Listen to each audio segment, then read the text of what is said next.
Quand j'étais petite, j'avais peur des chiens. J'avais peur de l'eau. Je me régalais avec la corde à sauter. Je me régalais avec des pâtes au beurre.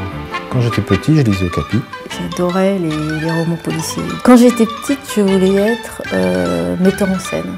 Petit, je voulais être jardinier. C'est un équilibriste.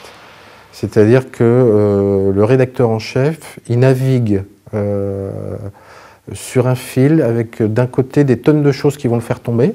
On ne peut absolument pas faire un magazine tout seul. C'est vraiment un travail vraiment d'équipe, c'est-à-dire que chacun a quelque chose à apporter par rapport à son métier et ses compétences de métier bien sûr, et puis aussi par rapport à ses qualités personnelles, à ses goûts, à ses centres d'intérêt.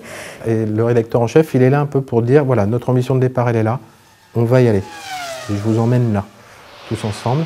Alors en ce qui concerne la recherche de sujets, en fait, nous on travaille très en équipe. On se réunit 2 à 3 fois par an, toute la rédaction. Je propose pour chaque numéro un thème.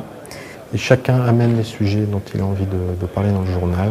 Et à partir de ça, donc, les différents métiers de la rédaction se regroupent et travaillent ensemble.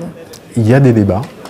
Chacun dit moi je préfère vraiment que ce soit ce sujet-là pour telle et telle raison, etc. Voilà, c'est le rôle du rédacteur en chef de décider ce qui serait le mieux pour son magazine, enfin pour le magazine, en fonction justement de ce projet éditorial.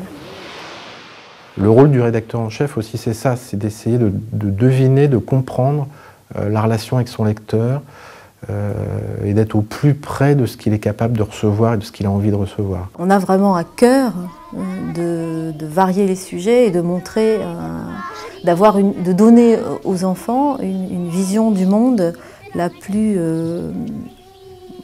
riche possible. Quand les lecteurs nous envoient des mails en disant j'ai trop aimé tel sujet sur l'agriculture, etc., on se dit bon, ça y est, on a franchement réussi un truc, parce que jamais ils auraient lu ces sujets ailleurs. Bon, tout cet esprit-là, il est particulier, il ne se retrouve pas dans un autre magazine, et c'est effectivement le rédacteur en chef qui porte ça. C'est pas chouette ça.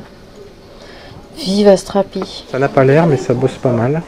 C'est ce qu'on appelle un bouclage. Donc, tout le monde est à son poste. Ici, les secrétaires de rédaction avec des dictionnaires. Maintenant, c'est vrai que le rédacteur en chef, il a une vision aussi de son magazine.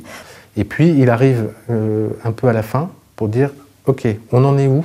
Et finalement, on va publier quoi ?» Et le rédacteur chef, il dit « Non, c'est pas ça là. On a baissé en cours de route. On n'est pas là où on voulait aller. On n'est pas assez bon. On recommence. » Un peu comme un chef d'orchestre, c'est quelqu'un qui doit